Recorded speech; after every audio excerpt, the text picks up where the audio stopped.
お邪魔します。大変なことになってます。これリアルに毎日こんな感じなんですか？ヒカキンさんの家のトイレのティッシュ版みたいなここにも服が塗り散らかってる。外資系の IT 企業に勤めていて、子供の頃から家がめちゃくちゃ汚くて、片付けはですね、できないので、友達にやってもらったりとか、うちのお母さんにやってもらったりとか、貴重な休日をすべて自分のしたいこととか、うちの方に頭のリソースを全振りしたい。これってもともとパジャマ用に買った服じゃないんですよね、多分。あ、そうです。普通にお気に入りです。物が多い人の特徴はそんな感じで、安いからっていうのでとりあえず買って1回だけ着て捨てるとか、買ったはいいけども存在も忘れてるみたいな。メルカリ結構やってて、梱包資材がいっぱいありますけど。わかんない。いらないだ。金出てきた20年前のパスポートいりますか？どうすればいいの大丈夫。やばい。あ、こんにちは。これなんかもらったんですか？ふるさと納税。ふるさと納税って一番なんか自分が応援したい地域に税金を納められるってとこだから、お得だからって言って買い込みすぎるとこうやって結局使い切れないようにいっぱい来たりとかするんで、こういう高いところに割れ物系置かない方がよくて、地震が来た時に危ない。東京は特に。せーの。確かに引っ掛けだよ。あ、そういう風にもなるんだ。話します。もう二度と無駄なものを買わない。不用品買うお金でもっといい飯食わせろって。ねえ。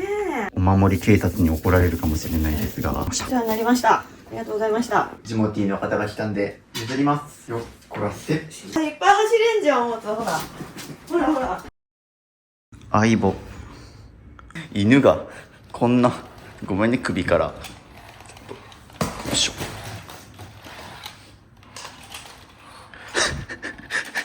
今日から僕の相棒になる犬です。名前どうしよう。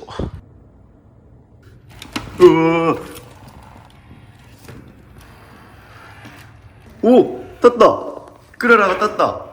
名前クララにするか。クララ。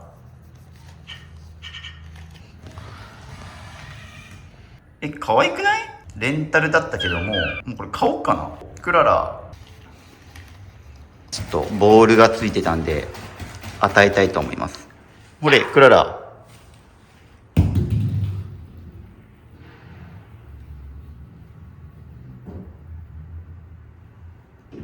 すげえ。おお、なになに、すごい。クララが大道芸人みたいなことし始めた。お手。おお、偉いぞ。あ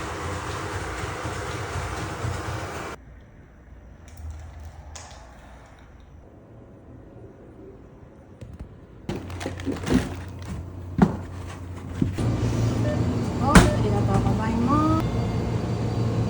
はい、ということで今日も物を減らしていくんですけども、今お見せした映像は犬型ロボットアイボの映像です。これ実は1年前に撮っていた動画で、こうレンティオっていうサービスで借りたんですけど、ね、20万円するロボットなんですけど、いきなりちょっと買うのはどうかなと思ってレンティオして、結果やっぱまあいらねえかなと思って返しちゃって、ボツになった動画ですね。実は昔実家でこれ飼ってたんですね、アイボ。今日訪問するのは柴犬を飼われている小出さんのご家庭なんですけども、今回過去一家が変わってますというのも、今まではこう物を減らしてすっきりさせていくっていう動画が多かったんですけど、今回物を減らすだけではなくて、こう粗大ごみを出したりジモティーで大型家具を譲ったりして、かなりスペースにゆとりができたから家具の配置換えを行ってます。物を減らして空いたスペースに物をね、またずらしてインテリア変えるだけでこんなにスッキリするんだっていう点で、今回ビフォーアフターかなり変わっているので、ぜひそこも楽しみにご覧いただければと思います。ではどうぞ。お邪魔します。こんにちは。こんにちは。はい、玄関からめちゃくちゃ散らかってますね。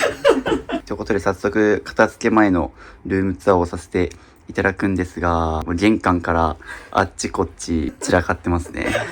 あとワンちゃんがいる。はい、もつおです。もつお。はい、もつおです。もつ鍋じゃなくて。はい、もつおでお願いします。もつおと、あと今回依頼してくださった、はい、小出です。小出さん。お願いします。はい。早速行くんですけど、これリアルに毎日こんな感じなんですか？もう常にこうです。トイレットペーパーがいっぱい買いだめしてありますね。これははふるさと納税で、ふるさと納税で、はい、いっぱい溜まっちゃったんですね。してます。はい。もつおくん。もつっていうのはあれですか？はいもつ鍋のもつでもつすか？鍋のもつ。僕が住んでる福岡県のもつ鍋が好そうです。きとか。そうです。彼ははい九州出身なので。ああ、そうなんですね。はい。じゃあ同じじゃん。やばい、噛まれそう。すごい。東京です。同郷ですね。あとここにタオルとかが置いてある。動線的にここでお風呂入ってパッと取れるからっていそうでうすね。感じですね。あとピンクが好きなんですか？すごいですね、この掃除機。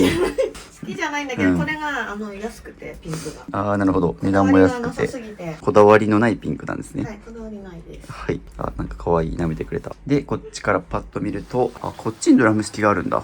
すごい。あ、そうなんです。なんか珍しい作りで、洗濯機と冷蔵庫はい。がこっちにあります。ここもぐちゃぐちゃです。ぐちゃぐちゃですね。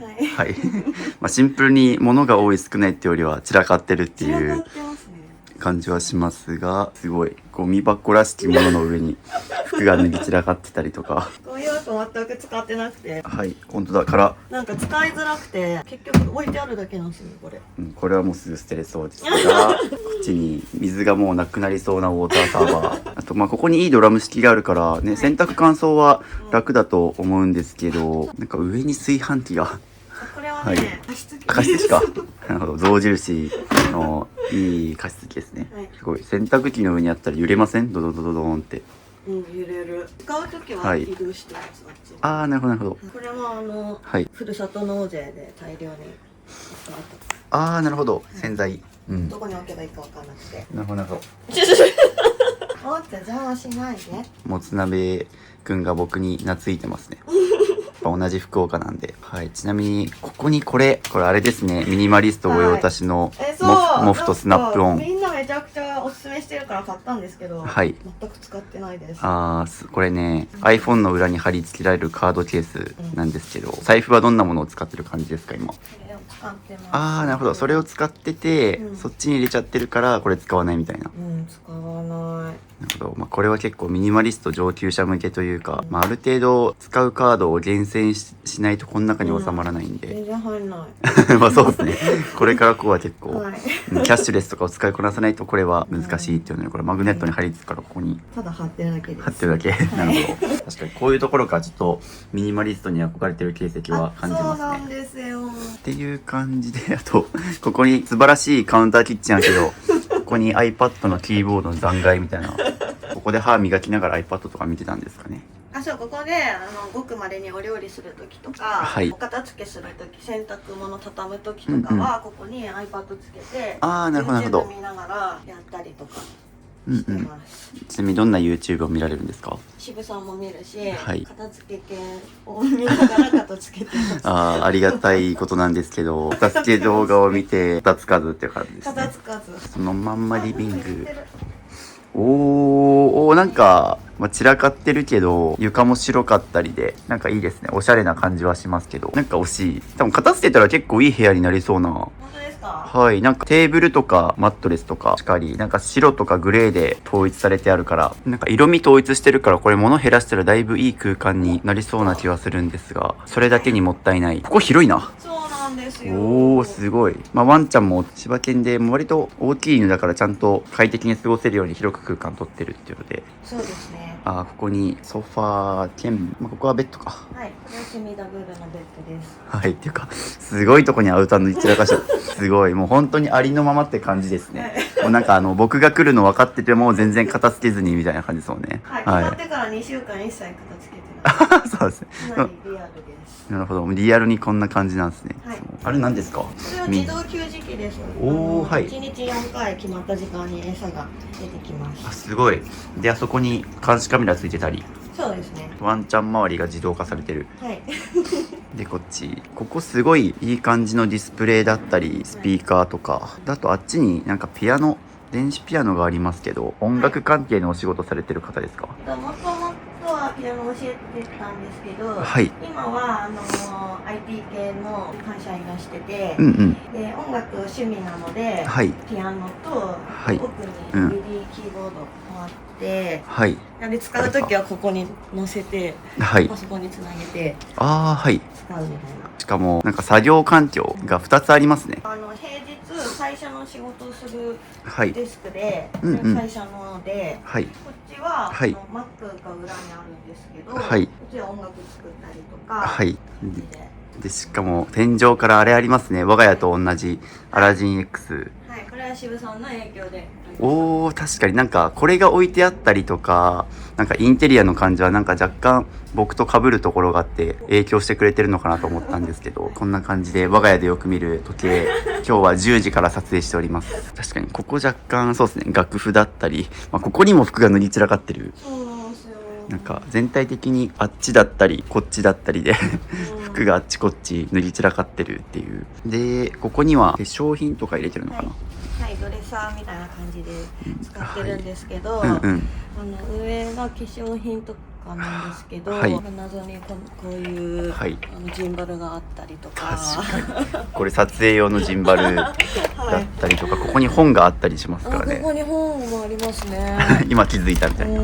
何を入れてるのかわかんないです。これは何かわからないですけど、用途不明。はい、これはiPhone 13 Pro で売ろうと思って3ヶ月くらい経ってるやつ。これあれですよね、外箱というかこれ、配送されてくる時のこの箱に届きますけど、毎回、毎年いつも売ってるんですけど、新しいの買ってメルカリで売るってやってるんですけど、めんどくさすぎてもう3ヶ月くらい経ってます。じゃあちょっとそのあたりもやっていきましょう。やりたいですな。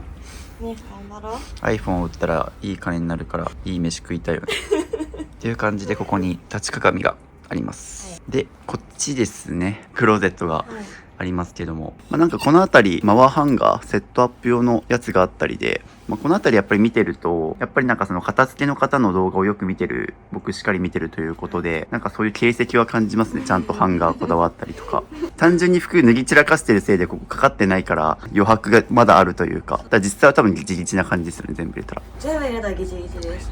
はい、探せないですし、ここにもなんかすごい雑に放り込んであるっていうのでこことかは整理収納した形跡がありますね。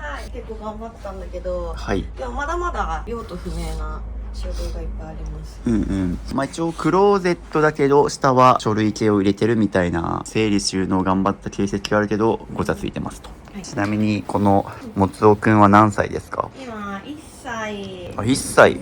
買ったばっかなんですね。半年くらいかな。もうすぐ2歳です。おー、かわいい。ちなみに玄関はこんな風になってるんですけど、すごい靴がここに3つバーンって飛び出てるんですね。入んなくて、中になるほど。ブーツとかはここに置いてるんだけども、入んないから、ツイッターで話題になってたからこれ買って、ここによく履くやつを開けてます。なるほど。ここに玄関にすごいゴミ袋とウエットティッシュとかがいろいろ置いてあると。散歩帰ってきたらここで足拭き取って、足拭いてみたいな。でここにそういうワンちゃんのものがかかってるっていう。そうですね、リードと光る首輪。光る首輪、夜間の。そうです。ここで使うものが固まってるっていう。ちなみにこれ普段どういう風に寝てらっしゃいますか？ここでちょっと寝れるには寝れますね。これがお客さんが来た時用のマットレスなんですけど、ほぼ来ないから寝るのがいらないのかちょっと自分。なるほどね。これなんかソファーベッドとかじゃなくて普通のベッドのフレームの後ろにこうマットレスだけかけてるみたいな。なんかそれっぽいインテリアになってるなと思ったけど、なるほど。あとベッド下にもなんかちょっといろいろありますけど、これは避難リュックですね。防災カバン。防災カバンです。防災はしてる。そうですね、東京都お住まいなので、ちゃんと防災対策をしておかないとっていうので、防災カバンはあると。この子と一緒に逃げなきゃいけないので。そうですね。これなんだ？犬のクレートなんですね。夜寝る時のやつ。カゴか。ここに入ってもつくん寝るんですけど、夜ぐっすり寝たい時は。この上になんかよくわかんないもの。物落ちになっちゃった。ここはドライヤーと電源タワーとスイッチボット。ここに電源コンセントこんないっぱい。そうです。なぜかここに三脚が3つありますね。なんかピアノの周辺にもカメラありましたけど、趣味でカメラやってるって感じか。カメラ好きなんで、あとライブを、自分のライブを撮る時とかにこれをなるほど。持ってって寝る時は何にもいらないのになぜかここにあってここにあるべきものではないかなと思いますけど。楽譜がありますね。楽譜はこっちに。楽譜はこっちに、あっちに置いた方がいいんじゃないかなと思いますけど。でそのまんまこっちになんかおしゃれなカウンターテーブルあって、ここにも椅子ちゃんとなんかインテリア意識して買い揃えたんだなっていうおしゃれなものありますけど、ケージの中にね入っちゃったんです。そうです。使わないしこの椅子ほとんどど犬のドライヤーする時とかにここに乗せて、ああ、ワンちゃん乗せてこはい、こに。爪切りする時とか使わなくて、はい本当はご飯食べる時犬がこはい。う登ってくるからはい。ここでご飯食べようと思ってたんですね。うんうん。でそのために椅子買ったんだけど、はい高くてああ、確かに。買わなくて、これは犬のおもちゃを置く用のスペース置いにてますなっちゃってますね。はい。あと、カービィがありますけど。カービィ、これなんかツイッターで広告が出てきて可愛くて買っちゃったんだけど全く使ってみません。あ、光ってる。すごい。光ります。これめっちゃ可愛いんだけど、ここはいのくるくるしなきゃいけないからスイッチボットも連携できないし、あほぼ使わないです。あ、普段ノートパソコンもそっちに移してるみたいな感じですもんね、多分。そうですね。Mac は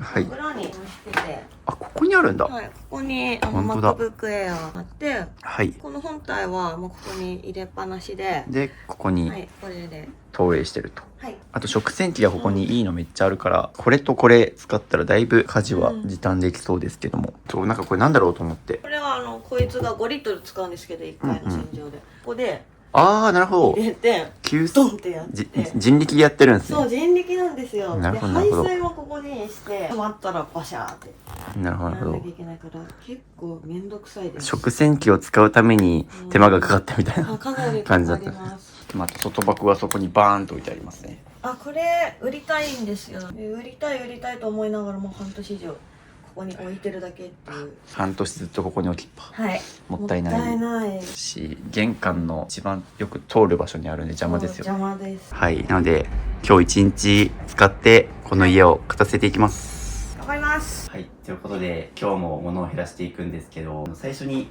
なんで物を減らそうと思ったのかとか、はいちょっと自己紹介とか、いろいろ聞いていきたいと思うんですけども、はい。自己紹介をお願いします。はい、小出です。外資系のうんうん IT 企業に勤めていて、年齢は37歳です。独身で、この子と2人暮らしをうんうん。しています。はい、実はかなりちょっとね、髪が派手だったりとか、家が散らかっているところから想像つかないと思うんですけど、実はかなりエリートです、職種は。全然。社名は言えないけど、聞いたらみんな驚くようなところで働いてるくらいの、エリートのお方です。はい。そう、だからね、こんだけバリバリ仕事をできるのにちょっと家散らかってるのはもったいないなとかは思ったりもするんですけども、そんな小出さんがなんで僕にちょっと申し込んだのか、はい。改めて経緯をお願いします。もともと渋さんとかこんまりとかそういう片付けの人っていうのは大好きで、そういう雑誌を読んだりとかするのも好きでインテリアを見たりとか見るのも好きだったんですけど、自分が子供の頃から家がめちゃくちゃ汚くて自分の部屋だけ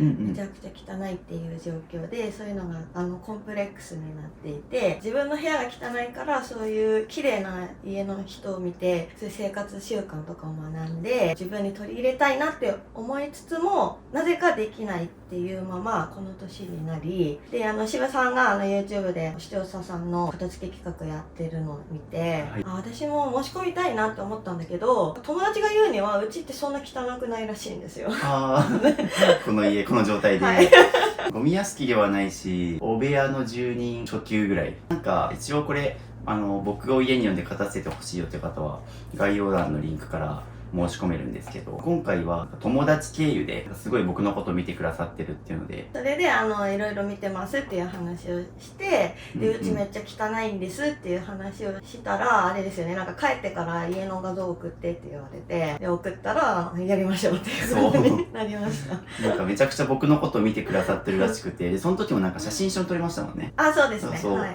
い。で記念撮影とかして僕のこと見てる割には家がすごい散らかってるみたいなで写真見せてもらったら結構な散らかり具合だったんで、はいこれはやりたいなと思って、はい僕からお声かけしたという感じになりますい。やーありがたいです。ありがとうございます。はい、37年間なかなかこうちょっと片付けられないことがコンプレックスっていうのをご自身で言っていたので、今日はそれに終止符を打ちます。そうですね。はい。その上で、じゃあ結構、一応皆さんに共通して、過去にどれくらい片付けを取り組んだのかっていうのは聞いてるんですけど、どうですか？はい。はい。片付けはですね、できないので、友達にやってもらったりとか、うちのお母さんにやってもだったりとか結構他人頼みな感じなんですが、こんまりの本読んで畳み方を勉強したりとか、動線を考えたりとか、物の住所を決めるってよく渋さんの本にも書いてあるけど、そういうのを実践してみたりしたんですけど、なんかいつの間にかこの状態になっているっていう感じで、片付けはやる気の波がめちゃくちゃあって、はい、そういう本を読んだりした時はピカピカにするんですけど、その後もうツンって切れて、でもこの状態になるっていうのをこう繰り返してる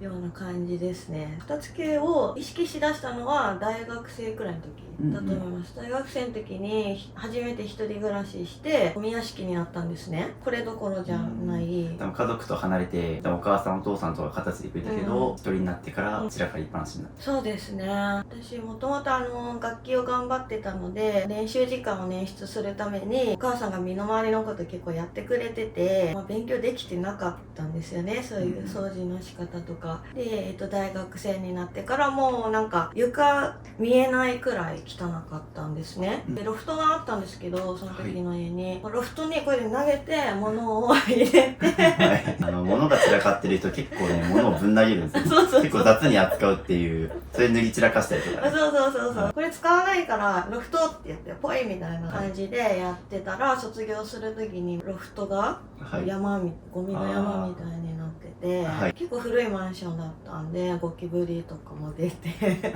もう嫌だと思って、もうそんな自分を変えたいと思って、そこからなんかいろいろ本読んだりとかして、これでもかなり私の人生の中では相当片付いてて生活できるレベルにはなったかなって思ってるんですけど、やっぱり普通に見たら汚いんだろうなってまあそうですね。これ散らかってるなっていうのはなんか多分、部屋がちょっとだけ広いのと、家具とかを白で統一してたりとか、なんか部屋が広く見えるようなインテリアだったりするから、なんかそれで若干ごまかせてるかは多分そうですね、あると思うんですけど、よくよく見ると普通に服とか物があっちこっち塗り散らかってたりとか、そんな感じです。はい、そんな感じです。じゃあ最後ですね、物を減らしてどんな生活したいのかお伺いしてます。はい、目標は平日結構忙しくしていて、土曜日の朝に片付けの時間が何時間もあるんですよね。普通に家事とかが溜まってて、この子の毛とかもすごいし、掃除機かけたり、服を畳んだりとかっていうので、なんか自分のやりたいこと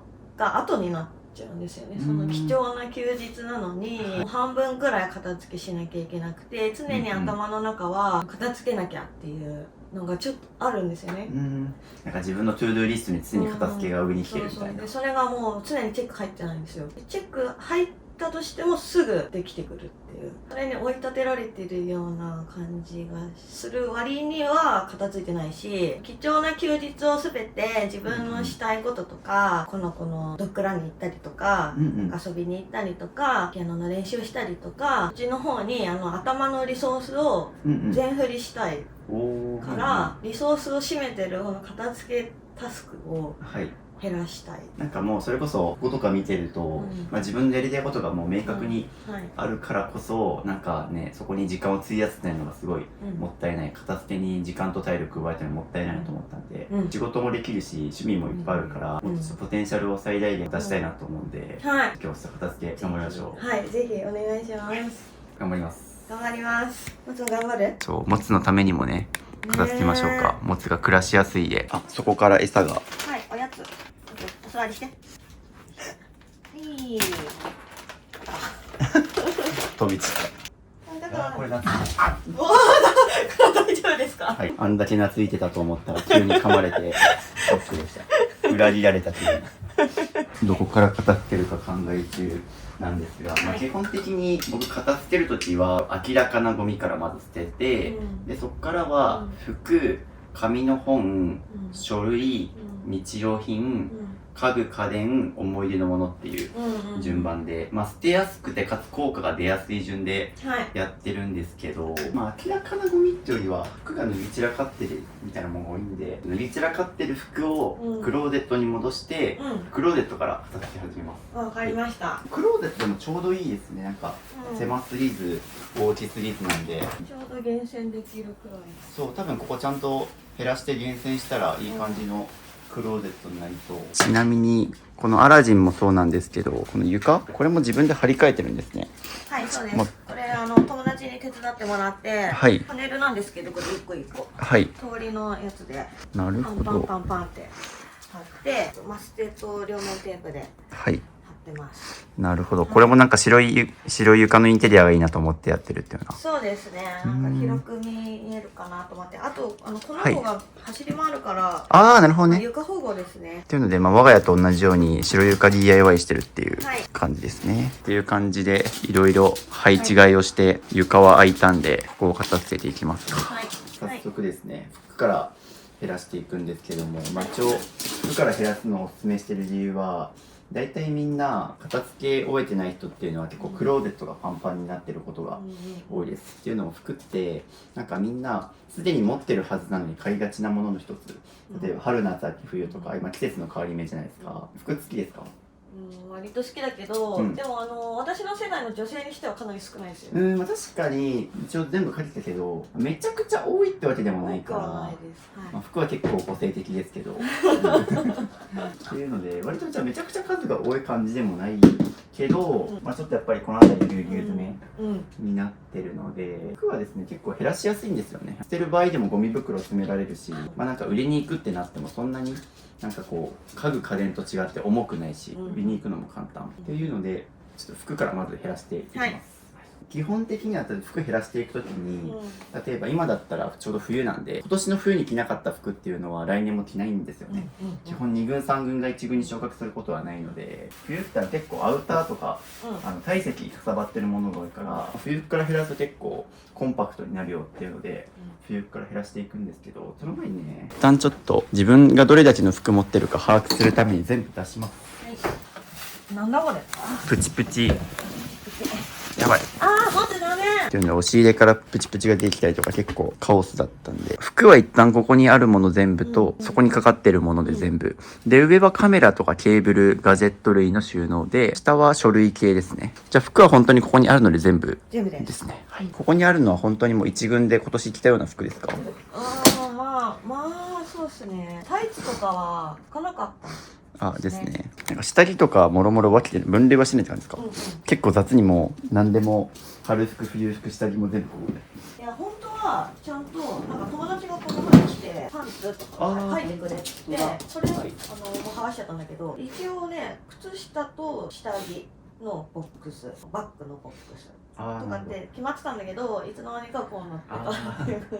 じゃあ一旦ちょっと用途ごとに下着は下着、同情系の同力はこれとか、靴下もあるしトレーナーもあるしで、ちょっと何があるかわからないみたいな感じなんで、下着は下着とかジャンル別に分けましょうか。はい、わかりました。でその途中でいらないものがあったらもう減らしてもらって構わないんで。これはもう全部道着ですね。これも絶対いる。はい。こう充実って書いてますけどそのブラジリアンなんでしたっけ？ブラジリアン柔術ですはどれくらいやられてるんです2年くらいかな。でも、サボりまくってて激弱で、道場で一番弱いんで形だけみたいな。形だけですね。結構傷んでる下着もある。傷んでます。そんな感じでちょいちょいもう早速いらないものが出てきてるんですけど、いるいらないでただ捨てるんじゃなくて、あとなんでちょっと捨てることになったのかを考えてほしいっていうのをみんなに共通して言ってて、いるいらないで純粋に減らしちゃうとまたそのなんで自分にとっていらなかったのって考えないことになるから、原因分析できないんですよね。今後リバウンドしないためにも改めてなんで捨てることになったのかってことを考えていくと、自分の価値観とか分かっていくんで、で言うと、この辺りの下地バックしておいてます。はい、靴下は単純にもう汚い、あ、汚い。汚いし、この前なんかよくミニマリスト系の人が黒い靴下全部同じやつで大量に買って揃わなくても取れば履けるみたいなこと言うじゃないですか。はい。でそれを真似して、うんうん。これをいっぱい買ったんで。おお、じゃあもう黒い靴下で統一してるから、はい、まあこの色やつはいはいない。いらない。結構靴下とか下着僕も全部同じやつで統一してるんですけど、うん、まあ、洗濯した時にこのペアで探してでペアごとにくっつけて畳むっていうのはいらなくなるから結構臭いですね。おすすめです。はい。ヒートテックみたいなのも私ぴっちりした服好きじゃなくて不愉快なのではい。やめます。おお、いいですね。はい、確かにゆったりめの服が多そうなんで、そうなんですようんうね。ん、それも自分の趣味嗜好ですよね。うん、タイトめなのは結構着心地悪くて着なくなるっていうような。結局着ないんで。っていうのはこんな感じでこう捨てていったらどんどん自分の傾向も分かっていくんで、あ、これはなんだ。これにヘッドホンの箱、そう、ヘッドホンの箱がここにあったりとか、撮影機材系がはい、この服類の中に紛れたりするんで、一旦分類しましょう。この辺の靴下っていつ頃買ったやつとかですか？多分2ヶ月くらい前。ああ、買ったばっかだけど、買ってはいいけどあんま使わなかっ結局履かなかった。いいや、これ捨てたいです。た。あ、いらないですか？はいじゃあこれなんでいらないですか？これははいもう汚いじゃないですか。はい、だいぶ雑に多分ですけど、吊るしてるのは割と使ってるやつで、ここに雑にボンって放り込んでるやつは多分結構いらないのが多いと思います。いらないです。私はいなんか普段は変な服着てるけど、一応会社員だから、ああ、うん、うん。会社に行く地味な服を持ってるんですよ。はい。で、お金かけたくないからずーっと汚いの着てて、これが多分もう何年も着てて、何でも着てない。はい。じゃ汚いから捨てる。ない。これも捨てるかな。それで言うと、まあ、一ついるかどうかで迷った服は捨てるっていう方針でやってて、おー、まあ、ちょっとで迷うってことはうんしばらく着てないとか、なんかデザインがそんなに好きじゃないとか、なんかボロボロすぎて着ててテンションが上がらないみたいな、本当に必要な服は迷わないので、そうですよね。はい、これはもういらないです。普段の下着とかはうんどこから取り出してるんですか？もう洗濯物から取り出してそのまま履くみたいな。うん、それが多くて、あー、なるほど。それかないってなったらここで突っ込んでこれでそううん、なるほど。そんな感じがしました。はこれはめいっ。ちゃ着てます。あ、ですよね。緑好きなんだなっていうのがなんとなくわかるんで、これはじゃあ吊るしましょうか。はい。これはなんかパジャマでめっちゃ履いてるかも。ああ、めっちゃ履いてる。パジャマはお風呂上がりとかに履きません？うん。で言うと、さっき水回りにうんタオル置きあったじゃないですか、うんうんそこに一緒に置いとくのがいいと思います。おー、空間になるほど余白あったんで、はいちょっと持っていきましょうか。パジャマ結構クローゼットに置いてる人も多いと思うんですけど、基本動線的に、一日の流れを考えてもらった時に、お風呂から出てそのまんまパジャマ着るってことが多いと思うんで、ここですね。で、せっかくタオルもここにあるじゃないですか。はいなのでここで体を拭いて、うんでその後に多分これら着ると思うんで、あっちに洗濯機あるから、ここに置くって決めてたら持っていくの楽じゃないですか。うんうん、このまんまクローゼット行くより。そうですね。はい。っていうので、いいですね。はいはい。多分ここで今後着てもらったら楽になると思います。はい。っていう感じで、ここに乱雑に放り込まれてたやつが、なんと一旦は仕分けできたんで、一旦これが柔道着、うんこれが下着、うんこれが靴下、これがカバン類って感じで、一旦ちょっと収納も分類できたし、分類の途中でもうゴミ袋1個開きましたね。見てみるとやっぱり整理収納した形跡がありますね。しかも自由1って。そう、これ友達が来て、うわ、汚ねって言って片付けてくれて、考えてくれたんだけど、はいなんかガラクタが多すぎて、わかんないからって言って、自由とか、自由なんかガラクタとか貼られて、とりあえず打ち込むみたいな。自由ボックスみたいな。次あそこ。意外とこう見てみると服めちゃくちゃ多いわけではないから、そうなんですよ。そこにもまだあります。コスプレコ衣装スプレやるんだ。やんないんだけど、たまに買った時に、あはい。コスプレ系の服もありますね。ありますね。じゃあ一旦全部ちょっと出して、じゃあこのまんま一旦全部出せたんで、そっち見ましょう。一旦こっからじゃあ一着一着手に取ってもらって、いるかどうかで迷ったら捨てるっていう感じでオッケー。やっていきます。一旦冬服見ますかね、最初。じゃあ順番で言うと、左から冬服固まってる気がするんで、今年着なかったやつは来年も着ないので、はい。でかつ冬服は結構体積が大きくて、アウター類とか含め減らすとコンパクトになるんで冬服から行くんですけど、そこら辺はどうでしょうか？言います？これはいります。これが仕事着ですね。うん会社行くときに、これで散歩着なので、はい。いりますね。ここら辺はいるやつ。でこれいらないんですけど、はい。結構高かったような気がするあー、値段が高くてちょっと手放す勇気がないみたいな。そうで、ごくまれになんか、はい。まともな服じゃないといけない場所にああ、はい行く。時着るんですけど、年に1回以上は着てる。年に1回は着るかな。なんかそのためにまた新しい服買うの嫌じゃないですか、うんうん。好みじゃないから。うんうん。保険で持ってるって感じなんだけど、はい本心ではいらない。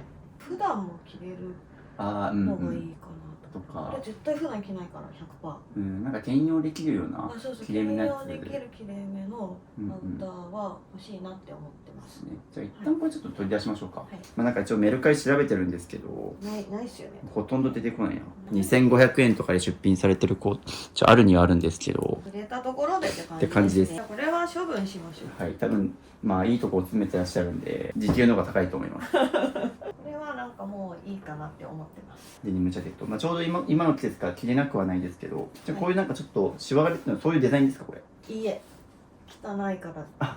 使ってなさすぎてここら辺がもうみたいな感じですか？はい。多分買った時はもっとパリッとしたんですよね。パリッとしました。はい。すごいシワ。ぐっちゃぐちゃに。なんかこの辺りとか、この辺りとかそうですね。これはいいかな。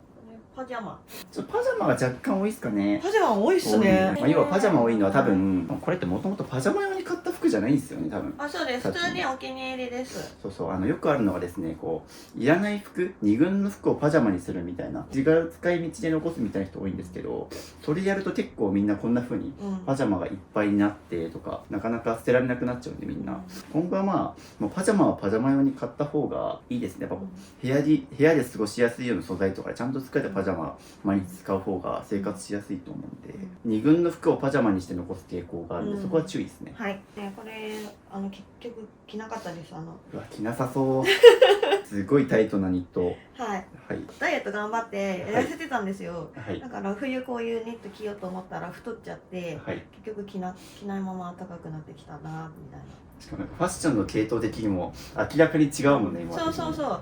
急にきれいめなのできましたけど。会社で着ようと思ってシーインで3つで1000円とかだったんおでー、シーンでこれ3つですね。ああ、なるほど。色違いで買ってす。一切着てないです。で言うとどうですか？まあなんか、いらないです。まあ一つ、はいまあ自分の系統に合ってないっていうのもうんそうだし、シーンって結構値段安いじゃないですか。うんどうですか？なんか今まで捨てた服って結構安いものが多いとか、うん、安いもの多いです。うん、なんで、まあ、結構安物買いの全入品になっちゃってるパターンが多いから、これとかなんか今気に入って着てるってやつ結構3万円とか出してちゃんと着てるじゃないですかみたいな、結構ミニマリストって結構そういう少数生でいいもの着ようみたいな、まあ、数減らせば一個一個にお金回せるから質がいいものを持てるみたいな話で言うと、まあ、これは結構いい値段3万円ぐらい出して気に入ってきてるやつ、でこれはもう3着で1000円みたいな、はいまあ安いからはいこれでいき安ます。いし、そう仕事着にお金かけたくないっていう一心で買ってるだけ。そうですよね。でも仕事着でも結構仕事で着てる時間長いじゃないですか。長いですね。仕事着も逆にこだわった方がいいと思いますね。いや、そうですよね。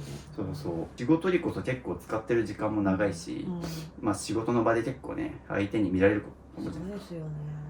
そこでなんかボロボロのやつとか着てると、あんまりいい印象与えられないんで、今後はこういう買い物もはい、できるだけやらないように。わかりました。すごいこれ。はこれ、い。たまにライブでジャズフェスとか出るとき着たりああ、うんうん。するんですけど、衣装ですね。スパンコールみたいなのがいっぱいついてますけど、ワンピースです衣装。まあ、衣装で一応使うって感じか。これをちょっと手に取った時に迷ったんですけど、これはこれはですね、はい、結構高いです。5万おお、結くらい構。で、はい。モネのすみません。ピアノついてた。はい。モネの睡蓮のアロハなんですけど、はいあんまり着ないですね。なるほど。最後に来たのは2、3年前が2、3年前。まあそうですね。2、3年着てないやつを急に多分着ることはないかなと思います。ちょっと高かったかな、あ捨てらんなかあ、っなるほど。一旦これブランドわかります？た。ユナイテッドアローズの、はい多分コラボだと思います。なるほど。まあ例えば値段が高くてこれ結構半袖で5万だから結構いいやつだと思うんですけど、どうしても値段が億劫でっていうんだったら、まあもう近くに多分東京都内古着屋さんとかあると思うんで、それで捨てられそうだったらとか、はいそうします？はい。この後すぐ持っていきましょうなんで。おお、だいぶスカスカになりましたけど、まだ T シャツがあるんだよな、下に。そうなんです。 T シャツ次はい。出しましょうか。はい。まあ、T シャツも含めて全部そこ吊るしたいですね。おお。好はい、いけると思います。頑張れば。うん T シャツ好きなんですね。き。なるほど。で、ここはもう結構厳選したって感じか。夏はもう T シャツにこれ履いてるからここは本当に全部いるって感じですかね。結構厳選したかも。今見たら違うかもしれないけこれとかすごいですね。ど首里城が焼けたじゃないですか。ああ、はい。そ蘇れ首里城。はい、蘇ってほしいっていうなるほど。これは着たい。これ結構着てる。じゃあ吊るしましょうか。おお。っていう感じで。結構まだスペース余裕あるんで、T シャツは全部右に。右にはい。いるかこれですね。な。はい。 T シャツ結構集めるの好きなんだ。はい。着るっていうよりはコレクションで買ってるものも多いと思うんですけど、多いです。だしわくちゃになってるじゃないですか、こうやって。そう。で多分結構服減らしたんで、うん、コレクションのものも含めてやっぱ吊るしてうん、綺麗な状態で撮ってあげた方が気持ちいいじゃないですか。そうですよね。一旦なんで、はい、じゃあこれもかけましょうか。はい。これめっちゃ着る。一つおすすめとしては、これコレクション系とか思い出系は、一応もし迷ったりしたら、写真に撮って捨てるっていうのをおすすめします。これ何でしょうか。友人っていうはいエロ漫画家のはい。 T シャツです。エロ漫画家さんのはい。これはどうされますか。捨てようかな。迷ってるんだったら捨てた方がいいかな。あと写真撮ったりとか思い出に写真撮る。さよなら。っていう感じで、はいこれは写真撮れる。さよなら。はい。最後。これはいります。即答だったんで、そうですね。それなんか即答で絶対いるってものは残していって大丈夫。でも余裕ありますね。そうなんですよ。全部 T シャツ系が大好きっていうので、ほぼ残して入れましたけど、これで小木さんが持ってる服全部なんですけど、はい。いかがでしょうか。はい。うんうん。これいらないらしいんですけど、タグが、これ使ってないんですか一回も。多分使ってない。あら、もったいな。なんか 10% オフとかありますけど。多分シーインの激安ですね。あ、シーインで買ったんだ。うんそう、さっきもちょっとシーインの服捨てましたけど、シーインってやっぱ値段安いからね、一回着て捨てるとか、これに至っては一回も着てないから、はいすごいもったいないですねほんともったいないです。安物買いの全入品になっちゃってるんで。そうなんですよ。物が多いというの特徴はそんな感じで、安いからっていうのでとりあえず買って一回だけ着て捨てるとか、買ったはいいけども存在も忘れてるみたいなことになりがちなんで要注意。これもなんかボロボロだからいいです。これコスプレ用だったんですか。違いますね。これ仕事着ですね。仕事ボロッボロヨレヨレの下着ありますけど、コスプレのところに紛れたりしますはい、ね。紛れてました。メイド服系が、さっきも誕生日にメイドカフェで撮ってましたけど、はい、セーラー服いらないです。はい。っていう感じでほぼほぼいらなかった。いるのはこんだけだったっていうので、今後コスプレ系は多分結構メルカリとか使ってるんだったら、もう買ってすぐ売れば、即売った方がいいですね。そう多分ほぼお金返ってくると思います。もうすっきりしてる。ですよね。すでにゴミ袋3つ出てますから。おお。じゃあ服はほぼほぼ減らし終えたんで、最後カバン系がいっぱい動いていうので、カバンマニアですね。これ全部いります？いるかって言われたらいらないと思う。これとこれ一緒だから。ああ、色違いなんだ。そうでこっちしか使わないんですよね。なのでこっちを気に入って使ってるからこっちだけにしようかな。確かになんかこっちはちゃんと缶バッジとかつけてるけど、こっちはなんかあんま使ってる形跡がない。なんか綺麗ですよね。はこれもコレクション。コレクション取っときたいですか、現物で。ちょっと迷ってますね。さっきの T シャツとかはコレクション取ってるやつもう絶対いるみたいな熱量だと思うんですけど、これちょっと迷ってるじゃないですか。写真撮ったら手がかかるんじゃないかなと思いますけど、これはねメルカリで手に入れられると思う。もし戻したくない。いいっすね。こんな感じで、これは最悪また買い戻せるっていうので、みたいじゃない。はい。これは使ってるね、こっちの。これは仕事行く時の。で、はい。プライベート用で。じゃあカバンは全部1、2、5、7個かな。これはエコバッグだから、じゃあ冷蔵庫に後で持っていきましょうか。はい。じゃあそっち置いとくんで、はい。一旦クローゼット周りはここに吊るしましょうか。吊るすんだ。で、カバンを置いたりとか、クローゼットに挟みます。結構ハンガー余りましたね。ああ、すごい量ですね。すごい。って感じで小出さんの服全部、はい衣装ケースとかにぶち込んでたやつも全部吊るしてるんで、いいんじゃないですかね。いい感じです。そうで、しかもこれちゃんと仕事着とかもちゃんとあるし、でコレクションで撮ってるこういう首里城のシャツとかT シャツが好きとのことなんで、ここは無理に減らさずに、ただちゃんとこのクローゼット内に入って収まってるんだったらコレクション T シャツも取っといて大丈夫だし、今までコレクションで好きだったこの T シャツ類全部衣装ケースにぐっちゃぐちゃにいったからちょっとシワになったりしたじゃないですか。多分ここでハンディング吊るしておけばシワ取れていくんで、大事なコレクションならちゃんと吊るしてあげた方がいいですね。衣装ケースにぶち込むよりも。であとね、上の方とかちょっと空いたスペース、若干ここにあるんですけど、ここも入れやつだけ仕分けてるから必要なやつをだけ戻していく。うん、おお、そうそう、だから必要な服全部で靴下、下着、柔道着みたいな感じでちゃんと物別に分けられてるんでいいと思います。はい、じゃあ空いたスペースにカバンを、はい、一旦そこのとこかな。次書類系出そうかな。はい、じゃあ一旦衣類系一通り終わったんで、次下の書類も全部出します。ここわかんないね。まあ今日大丈夫ですか？はい。という感じで引き続き書類の山行きましょうか。これはちなみになんかどういった書類があるとかって把握されてますか？領収書系とか、保うんうん険の契約書とか、家の契約系うんうん。かな？これはわからない。そうですよね。まあ基本ここにビューってぶち込んでるものが多いので、多分そんな感じでわからないっていうものがちょっと出てくる。ああ、これとかね。それ売ったんでいらないっす。売るときにこれ持っとけばよかったですね。いやー、そう、どこにあるか分からなかったから、なるほど。裸で売っちゃいました。まあ、この中身が見えない袋に入れてるのも良くなくて、今出したんですけど、中身が分かんなくなった。俺もこれ買ったわ。あ、そうなんですか。はい、DJI とか、あとここになんかいろいろこういうのが。どうすればいいか分かんないね、それ。これなんすか？それすごいよまさるさんのはいメソっていうキャラクターのはい。キーホルダー、レアものだからへえ。多分もう手に入んないから、で私大好きなんですよ、そのすごいよまさるさんが。はい。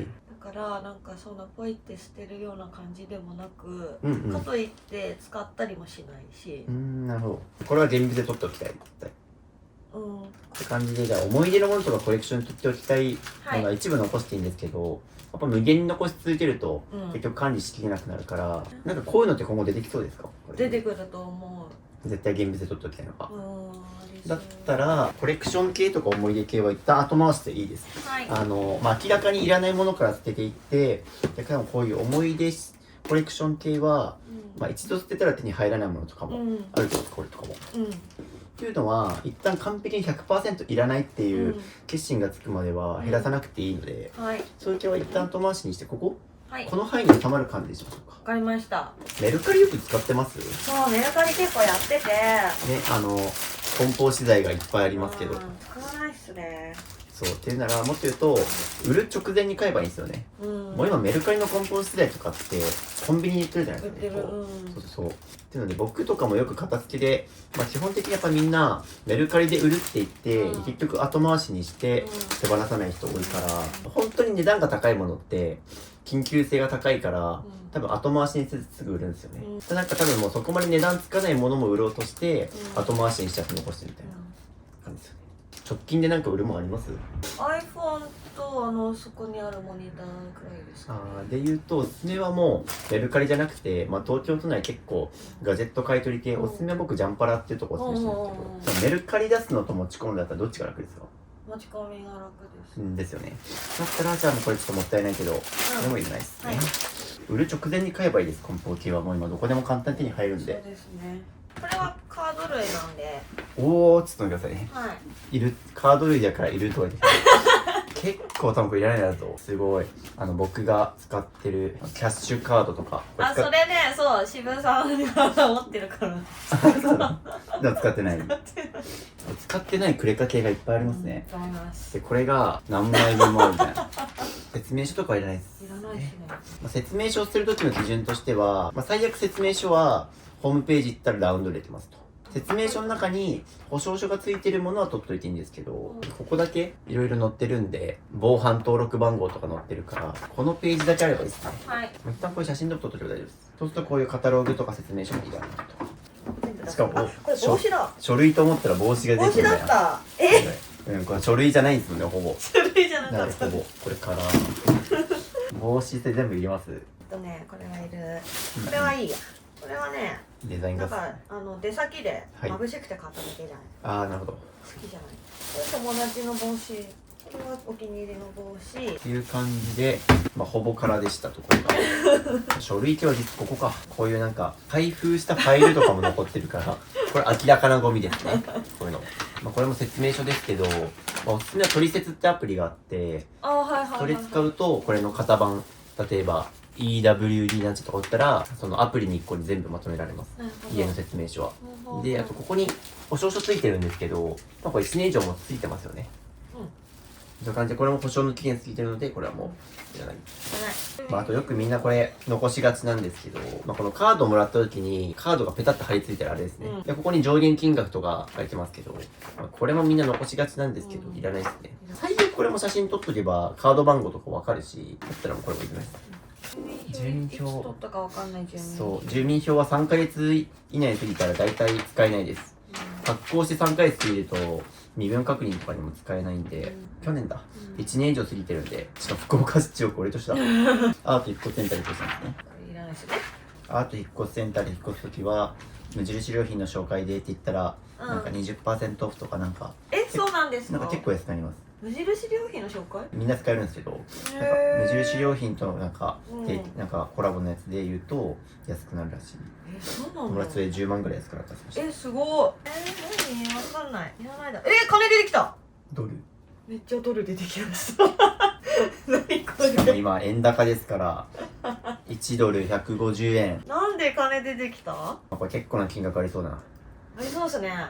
これは一旦取っておきましょう。はい、換金しに行きましょうか。はい。ラッキー。やっお金がいっぱい出てきた。たぜ。いるやつはもうこっちに戻しましょうか。はーい。あ、大昔のアップルローン。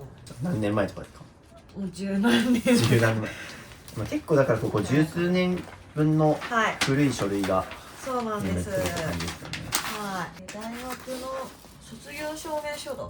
いるのかな？いらないんじゃないかな。2016年に発行されたから、は卒業証明書出せって言われても、これはもう出せないから、いらないってことですね。はい、ミニマリストとかこんまり先生とかいろいろ見てるって言ったからさすがに学生時代とか十数年前のは捨ててるかなと思ったんですけど全然そんなことなかった。多分やったことといえば多分その無印良品の書類系を買ってちょっと整理しただけでしょ。あんまり根本的に数減らしてないなっていう形跡が見られますね。いや、書類は怖くて、ああ、まあ細々しますね。なんかこうやって人で見てもらえると勢いついてつけられるし、まあいるいらないも分かるから、まあ、書類は結構みんな後回しにしがちなんですけど、意外とこうやってかさばってきてたまるんで、映画の版権4年前の映画の版権こうやってやっぱ都度捨てた方がいいですね。そうですね。謎の証明書です。証明写真です。写真も使わない。使わないですね。いつ使うの？人間ドックです。全部ない。ほぼから。何だったんだ？これだったらもうこのクリアファイルに取っとくと分厚いじゃないですか。でいちいち開いてみるっていう手間が発生しちゃって、結局管理も雑になるし、何がどこにあるか分かんないから、このクリアファイルごと捨てます。なんでいるのは戻して、じゃあちゃん透明のクリアファイルあったじゃないですか。こういうのもうこういうのに直接入れてしまうと、こういうの必要な書類を直接やったら中身もわかるし、コンパクトかさばらないしっていうので、これに全部仕分けていきます。はい。こういう系のクリアファイルは極力使わない。まあ、あともうこれだけ、これちょっと何枚か取っとくんで、これ直接でこれはもういらないじゃないですか。はい。感じでっていう感じで、ちょっと足元ぐちゃぐちゃ片付けてる最中なんですけど、もつおが気持ちよさそうに寝てます。次こっちはい。それもほぼゴミでしょう。一旦全部出しましょう。わやばうわー、これやだ。これ元彼に、なんか、はいホットカーペット欲しいって言われて、はい私絶対いらないって言ったのに、はい。なんかお金出すからとか言って買って即捨てたやつです。なるほど。でなぜか説明書がずっとある。元彼との思い出で撮ってたんです。いらないです。必要なのはこれだけでした。はいはい、ペット系とか確定申告とか、まあ、こんだけあれば足りると。であそこが全部これ1個でいいと。もう一旦全部出しますかね。ガジェットの類。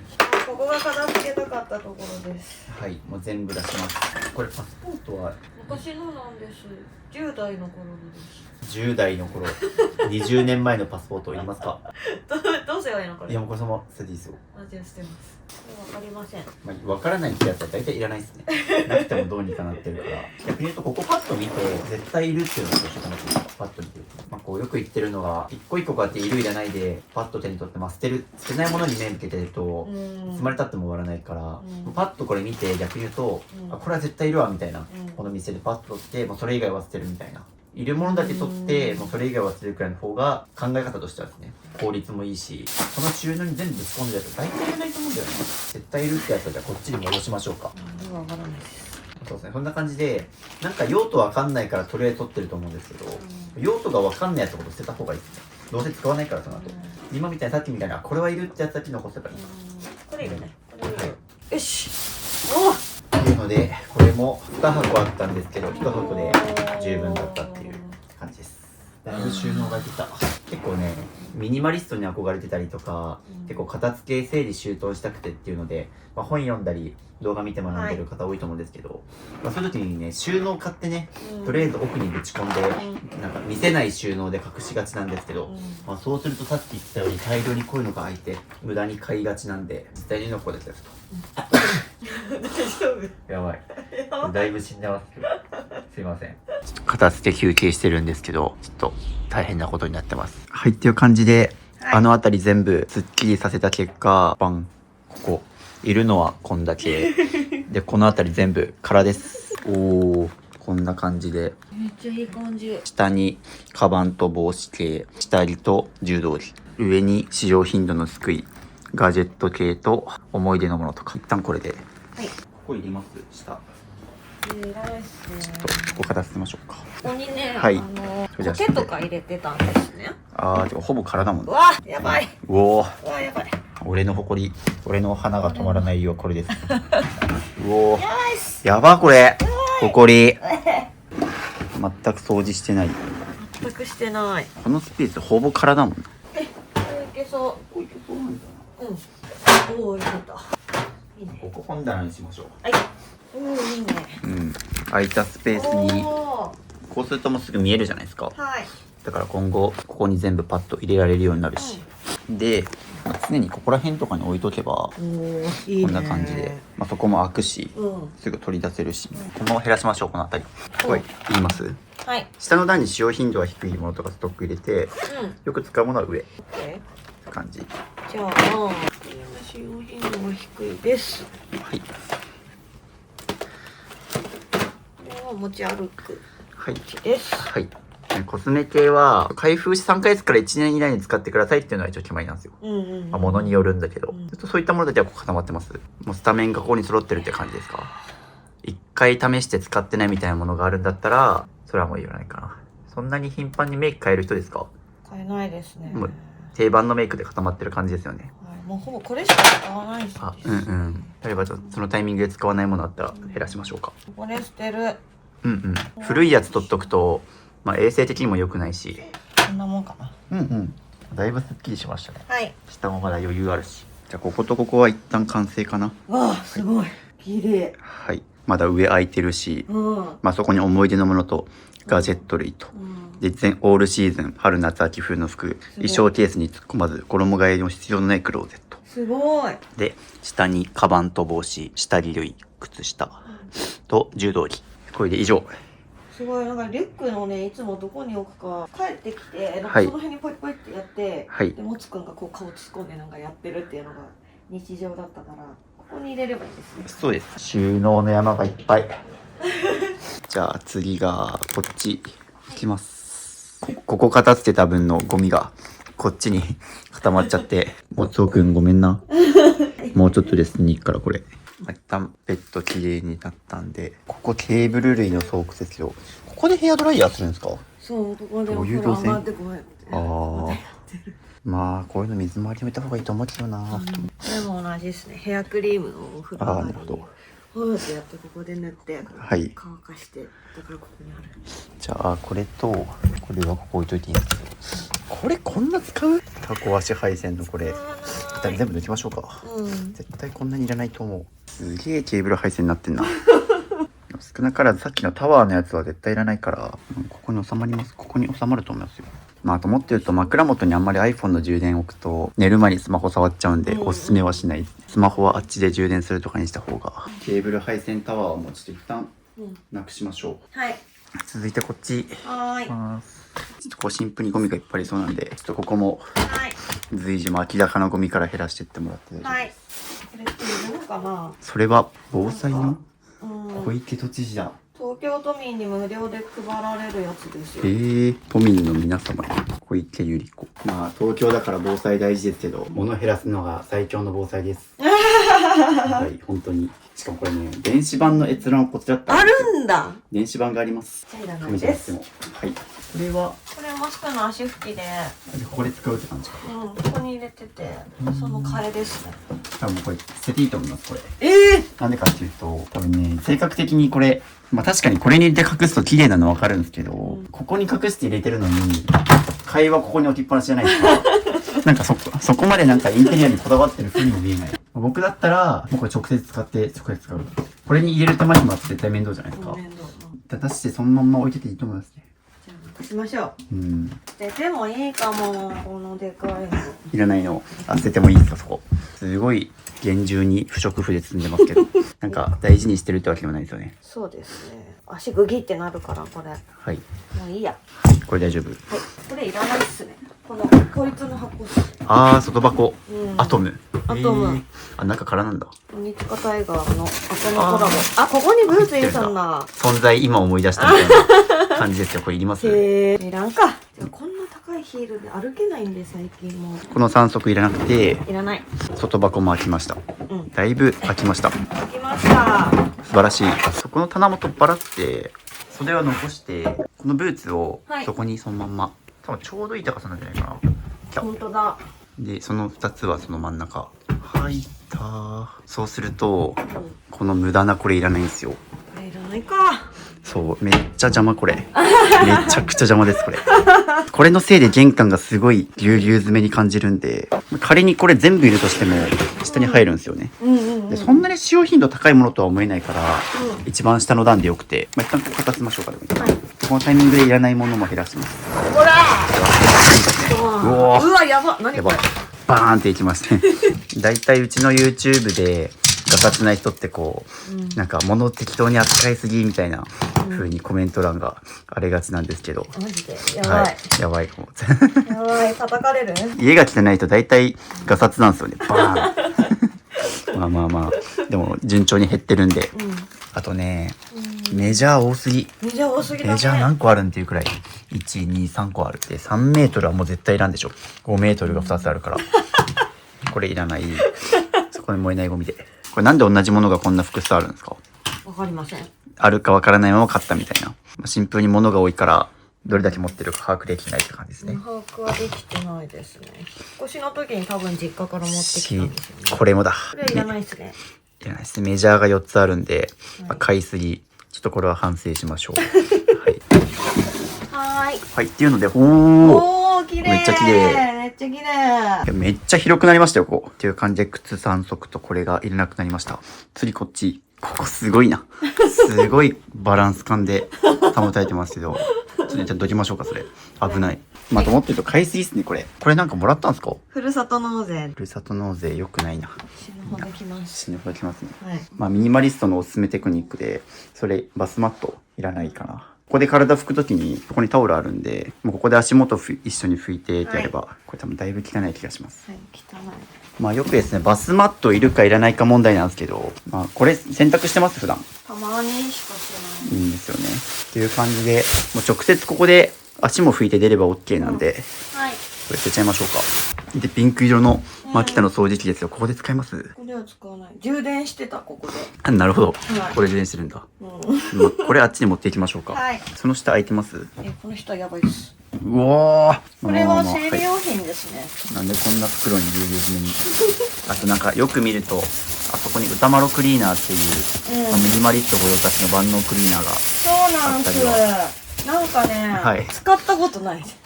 そうなんす。つって。使ったこと。いや、これはいめっちゃいいよってみんな言うから。はい、僕も使ってますよ。これ一本でいろいろ万能クリーナーなんで、油汚れ、水垢とか、もろもろ。だいたいこれで掃除できるんで、まあ僕は好きですけど、使い方が分かってないから。指導します。これ、キッチン周りがいいですね。床の掃除とかも使えるから、一旦こっち置いとこう。うわ、なにこれ。自分で把握してない感じか。こんなにあったんだ。まあいろいろここにあります。食器用洗剤だってこれ。そう、食器用洗剤はなんでここにあるんだろう。これはキッチンですね。はい。うおー、一旦こんな感じで。はい。ここがすごいまた、ちょっとグロ画像なんですけど。そう、これやばいですよ。やばい。ちょっと拭きましょう、それで。この辺毛がだいぶやばいですけど。これもはい。前髪切ってるかなるほど。ら。大好き。めちゃくちゃ疲れてますすごい懐いてる。いつも家を片付けるとその家の犬は僕に懐くんですよ。そうなんだ。綺麗にしてくれてありがとうって言ってるのかな。そうそね、嫌だったよね、汚くてね。ごめんね。う、まだ片付け終わってないでまだ汚かった。すはい。この柵を小さくします。その代わり、ワンちゃん快適に過ごすためのスペースなんで、椅子、ちょっと一旦どきましょうか。はい。こっちに。あそこデッドスペースになってるから、うん。使ってないやつこれで一旦こっちに。こんな感じ。そうですね、これ、椅子と来た分使えるスペースは変わらないと思うんで、そうですね。そうするとここ若干広くなる。多分体感かなり広くなりましたね、これめっで。ちゃ、うんめっちゃ広い。まあその分、ちょっと椅子どけてるから、使えるスペースは変わってないはずなんですよ、これで。十分ですよ、こんだけあれば。うん。今までが広すぎた。まあそれは思いますねいろんな犬の家庭とか実家も含めてみたんですけどいいんですけどちょっと贅沢すぎるこれどきた分は本当にそんなにめちゃくちゃ狭くなった感じないと思う。はい、っていう感じでちょっと10時間ぐらい片付けまして、まあ一旦ゴミはあそこにベッドの上に、まあ、ゴミ袋の山が多分12、3袋ぐらいあって、で、こっちにいらない粗大ゴミ、まあこのサイドテーブルとか、この使ってない空きのゴミ袋とか、もろもろ出ましたと。まあ特に頑張ったのはここですね、今日一日。服は全部衣替えしなくて済むように、春夏秋冬全部吊るして、で、上にガジェット系とか、使用頻度が少ないもの全部上。まあ、カバンとかもろもろ一応ここに全部、まあ、ここに収まって、まあ、ここに書類コーナー作ったりとか普段使うメイク道具もここにまとめて、まあ、一応歩きやすくなったかな。若干めっちゃ広い。床が空きましたと。でちょっとここも2日目また片付けますけど、使用頻度の高いガジェット類だけここに固めといて、まあ、すぐパッと取り出せると思います。で一番変わったのはここかな。まあ、これをどけてその分こっち小さくコンパクトに、まあ、これの分コンパクトにしたんでそこまでめちゃくちゃ狭くはなってないと思います。まあ、人間が動けるスペースが。はい。まあ、ここもちょっと後日また片付けますが、あと頑張ったのがここですね。ここ来た瞬間段ボールとか、もろもろやばかったけど、あと靴ですね。はい靴3足減らしてくれたおかげで、ここが一旦全部きれいにすっぽり収まった。ここは素晴らしいな。で、ワンちゃん系のやつが全部ここに固まってると。で、普段使う財布と鍵と、なんか大事な人形を、この3つだけ置いて、で、ワンちゃんが帰ってきたらすぐ洗う用の、まあ、ペット用品ここに固めて。で、あと入ってすぐ、ここがやばかったんですけど、まあ、マシにはなった。床中ぐちゃぐちゃでしたけど。で、この辺りに、まあ、お風呂場すぐ出て使うタオルとパジャマを置いてっていう感じの動線になりましたと。これはちょっともう今後あんま買いすぎないよはい、わかりました。うに。まあ十分、1年分ぐらいはあると思います。うん。 1年分は言い過ぎか。で、ちょっと今日がですね、ちょっと時間の関係でキッチン周り、この辺り終わらなかったんで、ちょっと2日目に持ち越します。まあ、ちょっとまだ細かいところですね、まだ減らせると思うので、この辺りとか。この辺りも2日目以降に見直します。はい。って感じで、一旦1日目これでお疲れ様でおす。疲れ様です。ありがとうございます。あ、こんにちは。お久しぶりです。久しぶりです。お願いします。もつを。松尾です。もつくん、元気元気でした。会いたかったよ。っていうので、ちょっと1ヶ月くらい空いて、2回目の片付けです。おー、でもやっぱり綺麗になってる。いや、なんかもう入った瞬間の抜け感が、そもそもワンちゃんこんなとこまで歩いてこれんかったしも。いや、マジ綺麗になったな。でも若干あとキッチンも多少片付いてるな。あといい匂いがする。おー、すごい。なんかもう俺今日片付けしなくていいんじゃないかなっていうくらい。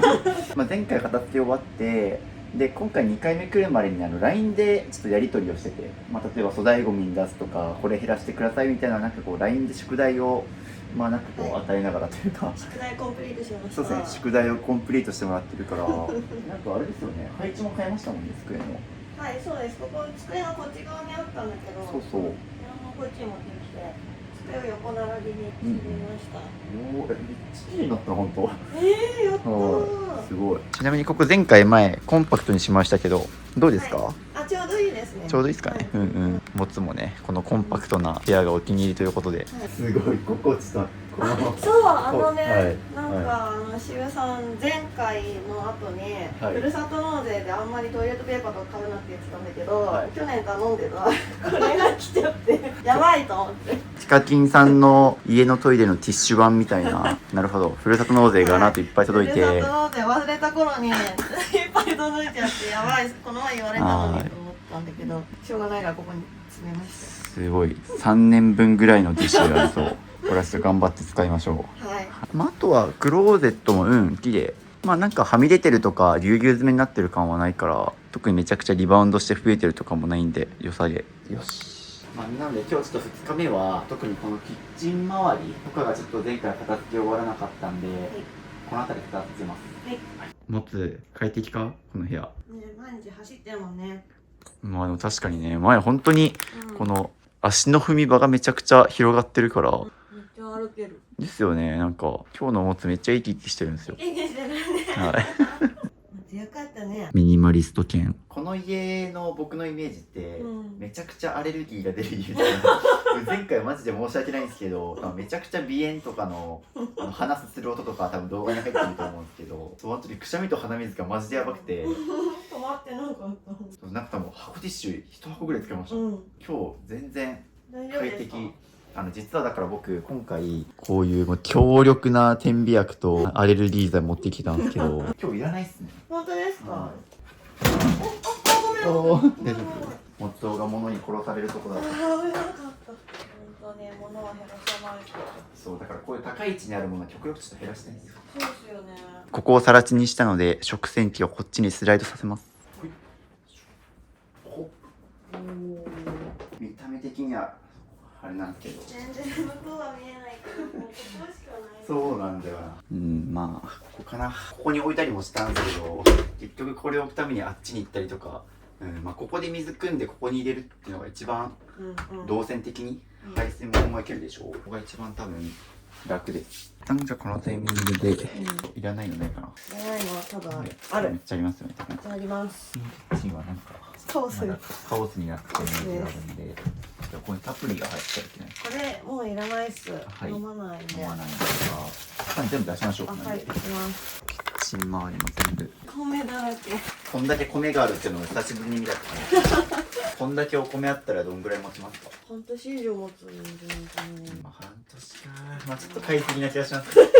買いすぎで、しかもここにもあんの米。ああ、それこれもこれも米。じゃあもっと入れて半年以上持つみたいなもっと。持つかもしれないですね。これもふるさと納税で買いすぎたはいやつです。ふるさと納税って根本的に言うと、多分みんななんか返礼品でお得なものを選んで買ってるっていうか納税してると思うんですけど、うんふるさと納税って一番なんか自分が応援したい地域に税金を納められるってとこだから、なんか結局そうお得だからって言って買い込みすぎるとこうやって結局使い切れないのがいっぱい来たりとかするんで、税金的に得になるとはいえこうやってたくさんね、もらいすぎちゃうと結局使い切れなかったり、もっとなんか旅行券とかホテルのね割引とかありますよね。もうなんでそういう系でちょっと今後そうですね選んでもら。った方がいいですね。うんなのでこのタイミングでいらないものは捨てて、で本当に必要なものだけを戻すっていうはい。これはミキサーっすね。そもそもミキサー使ってます？使ってないです。ミキサーは本当そうなんですよ。みんな大体フードプロセッサーとか買ってなんで使わない。使わないですよね。たまに思い出して使うんだけど。最後に使ったのは半年くらいかな。なんか使おうと思うとび買ってんですよね。なるほどそう使わないかもね。使わないじゃあ。そうですね。いるかどうかで迷ったら基本いらない可能性が高いですよね。うんこれも手放す。捨てます。はい。はい。そしてこれも処分したいな。あー加湿器これ加湿器なんですけど、はい長いこと使っててはい。汚いんですよ。本当だ。メンテしてないって感じかな。こまめにしないとダメなんで、なんかクエン酸入れてはい。沸かさないとダメなんですけど。象印のこれって結構どりかしあれですよね。スチーム式だからあ、そう、これ綺麗なんですよ。手入れ少なくてもいいやつだけど、どんぐらい使ってます？ 4年以上かな。全然多分メンテしたら4年使えるんですけど、うん確かに危ないな。もうこれもちょっとじゃあ手放しますかはいね。、手放します。はい。他のお皿は食洗機の中にぶち込んどくっていうのが一番いいですね。食器棚兼みたいな。そっか。結局そこで洗ってパッて使って、で取って使えばいいのか。がいいので、結構自炊してて、ここで食べて、うん。で終わったらぶち込んで、でうん1日1回洗ってってやってますもんね。うん。だったらここは結構普段使用頻度高いやつだと思うし、はいここに収納しておけば、上にも一部あると思うんですけど、うんここに毎回戻すのも大変だし、後でまた減らしますけど、うんこういう高いところに割れ物系置かない方がよくて、うん地震が来た時に危ない。東京は特に。届かないんですよね、あの上が。ですよね。身長的にも届かないから、上はもうほぼ空にするか、うん。例えばおすすめしてるのはなんか例えばスポンジとか重量が軽いものの消耗品は上に置くっていうのはおすすめします。なので逆にこういう割れ物とか重いものはあんま上に置かない方がいい。下ですね、基本。はい、わかりました。うんうん。それも全部一旦出しましょう。はい。っていうかもう早速捨てたいです、これとか。とか、うんうん。ブンブンチョッパー全然使わないです。さっきのシェイカー、ミキサーか。うんミ。キサー系とかも。楽かなと思ったんだけど。っていう感じで、そもそも多分使用頻度少ないものが上に行っちゃってますね。そうですね。で、使ってるものは多分食洗機の中にあるんですよ。うんうん。これ使いたいけど、ここにあると、位置が高いからっていうのもそうだし、取り出しづらい場所にあるやつってどうしても使用頻度下がっちゃうから、おすすめは、この収納的にこことかでしょうね。おお。ここだったら高さあるから取り出しやすいし、で今後洗った後もこっちに戻せるじゃないですか。お腹空きすぎておにぎり東京なんですけど、朝飛行機福岡から羽田飛んでそのままこっち来たんで、ちょっとそうですよね。何も食わず片付けやってるんで、なんかウーバーしますそうですね、もうちょっとしたら、休憩休憩屋さんで、の時しますか。はい、っていう感じで、ここちょっと話し合った結果、デスク2つあるんですけど1個にしようっていう話になりましたね。結局こっちでやってるんですよね、普段。これが会社のパソコンで、こっちがプライベートのパソコンなんですけど、移動するのがだるくてこれが小さいのは気に食わなくて、結局これ使ってなくて、さっき鏡もここにかぶってたじゃないですか。そうなのでちょっと一旦このデスク1個にします。結局ね、この家はちょっと家具がいろいろ多すぎて溢れちゃってるみたいな感じだから、モニターはね、デュアルモニターもできるし、これをなくします。はい。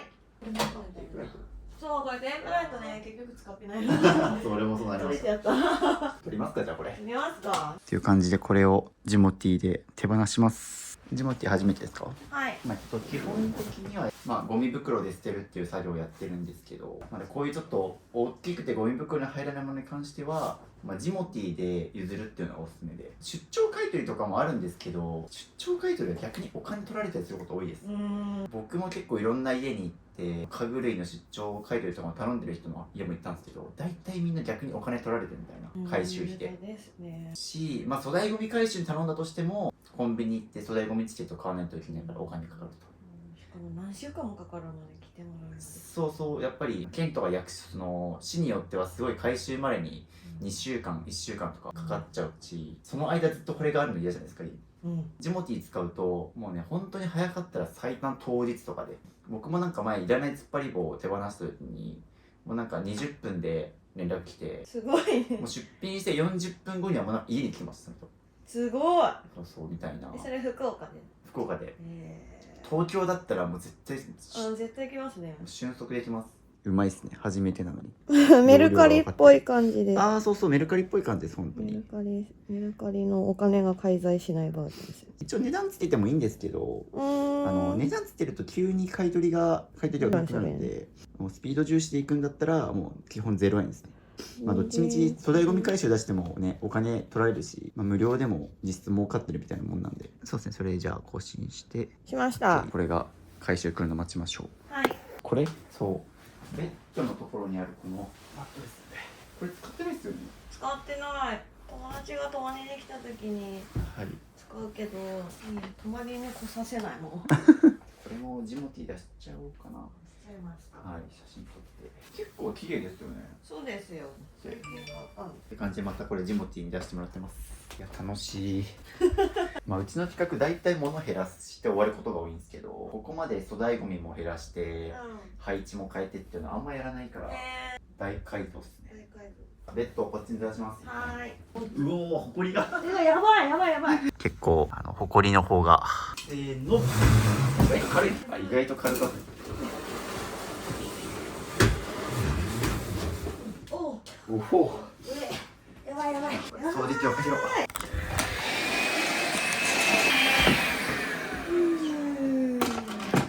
もつを僕こっちにしたいんですよね。こ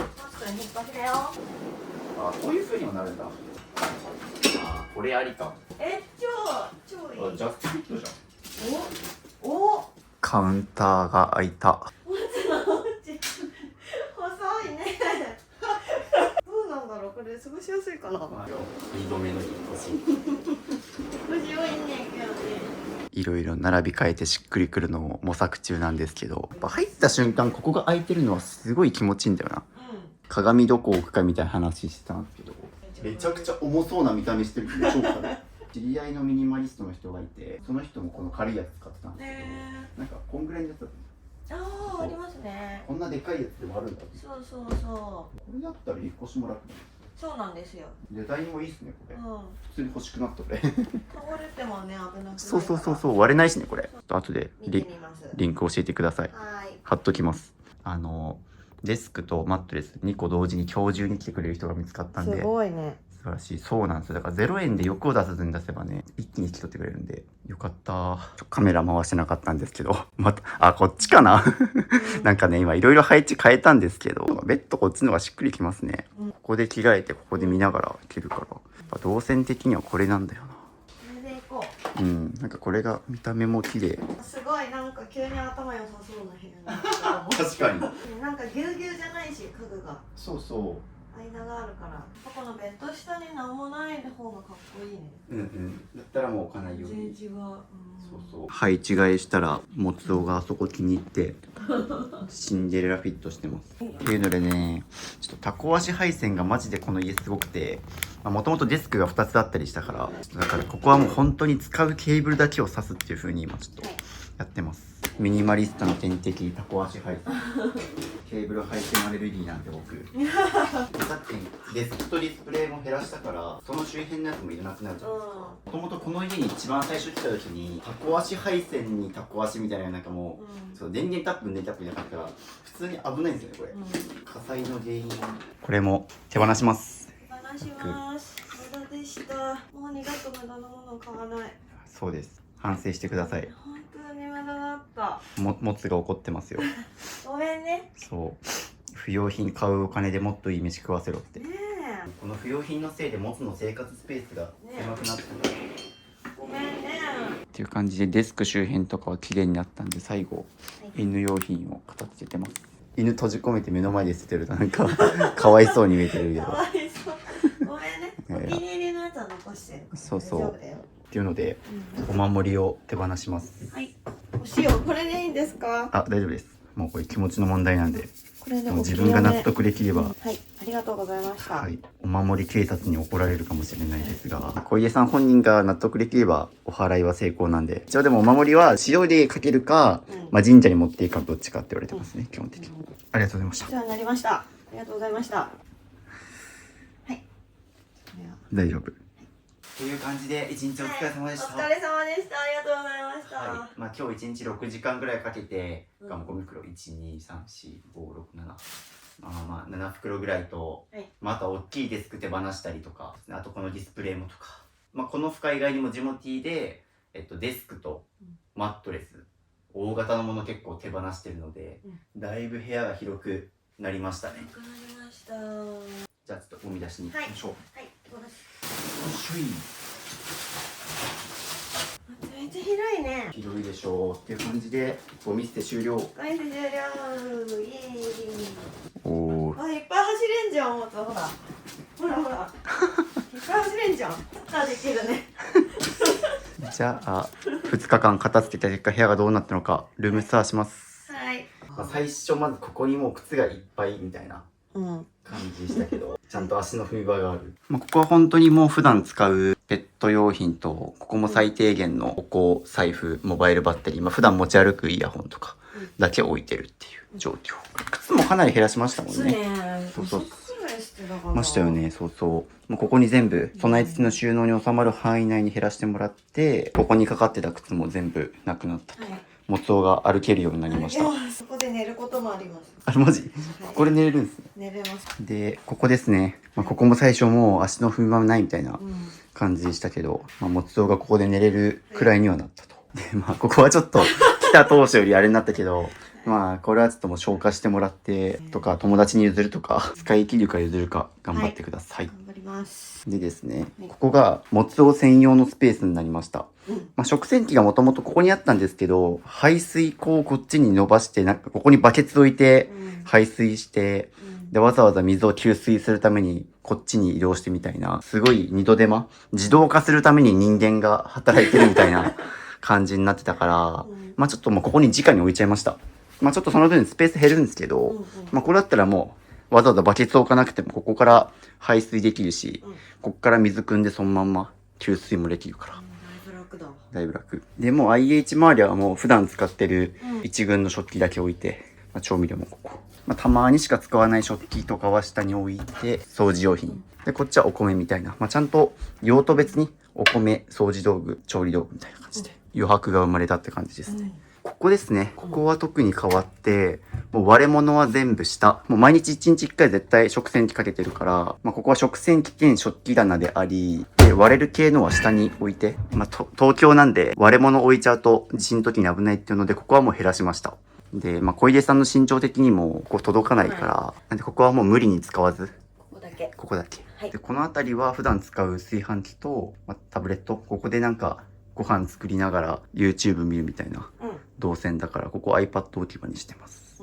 で、ここが、はい、リビングめっちゃ変わりましたね。めちゃくちゃ広いね。めっちゃ広くなった。いやー、ここはめちゃくちゃ変わりましたね。まあ、うちのチャンネルって本物減らすっていうのは中心にやってるんですけど、ここ減らした上でさらにもう配置換えめっちゃやったんで、それが一番楽しんでましたね。そうレイアウトインテリア考えるのが結構楽しかったんですけどそれもあるし、結構粗大ゴミって呼ばれるような大型の家具家電も手放したから、うん。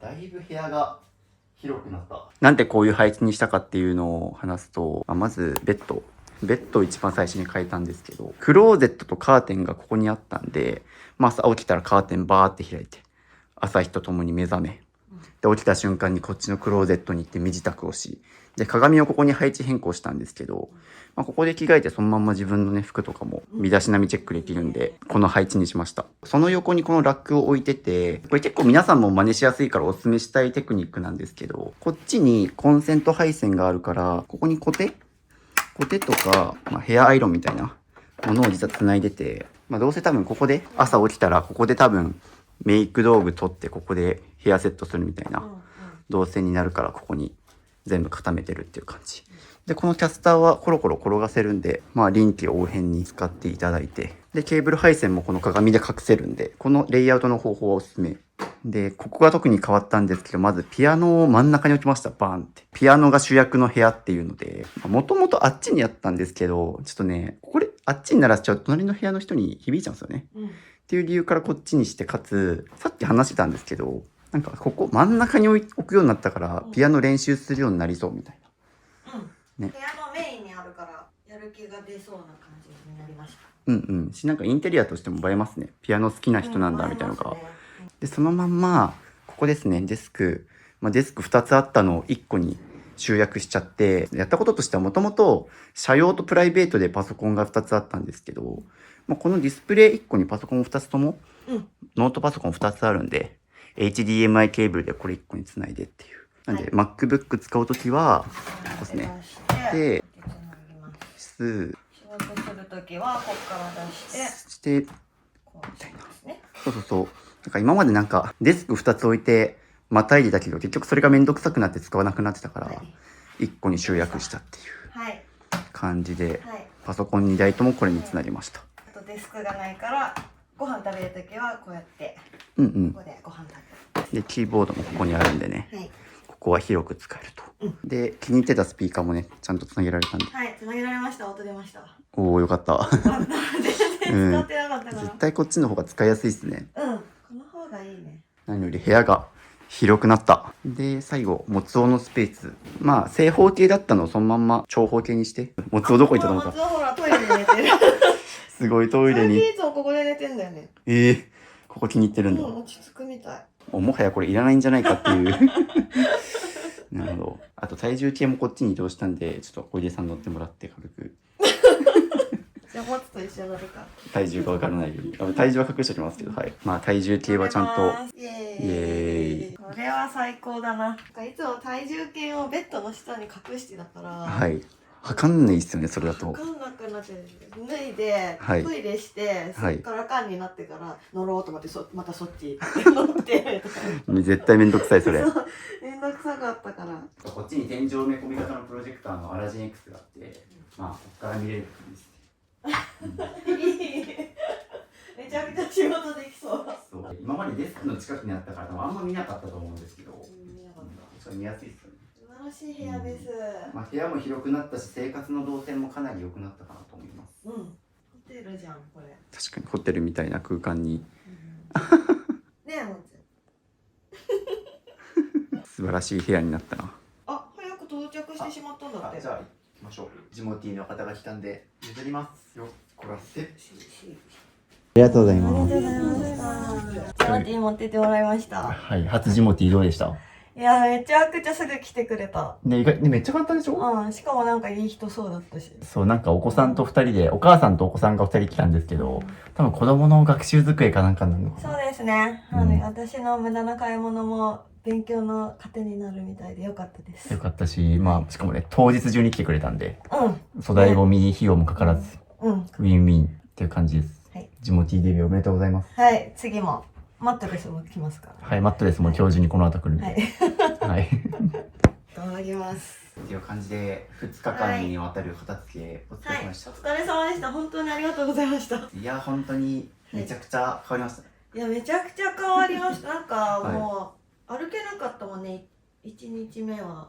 歩けなかったし。歩けなかった。玄関がまず渋さん入れなかったし。そうそう、玄関から足の踏みもなかったし、どこからどう入ればいいのみたいになってたけど。その部屋の広さに対して家具が多すぎて、割と広いんですけどね、一人暮らし用の部屋としては広めなのに。広いんだけど、まあ、デスクが2つあったり、ピアノがあったり、大きい鏡がいろいろあって、なんベッドもか、でかいしね。そうそう、なんか人間が住んでるってよりも物が住んでるみたいな感じの部屋だったんですけど、はい、スカスカですね、今もうね。スカスカ、でもスカスカじゃないとね、それこそもつおとかが端に回れなかったりとか、ね。やっぱ余白残しておかないと、うん。まあ、特にあとここ東京だから地震が来た時危ないし、うん、危ない。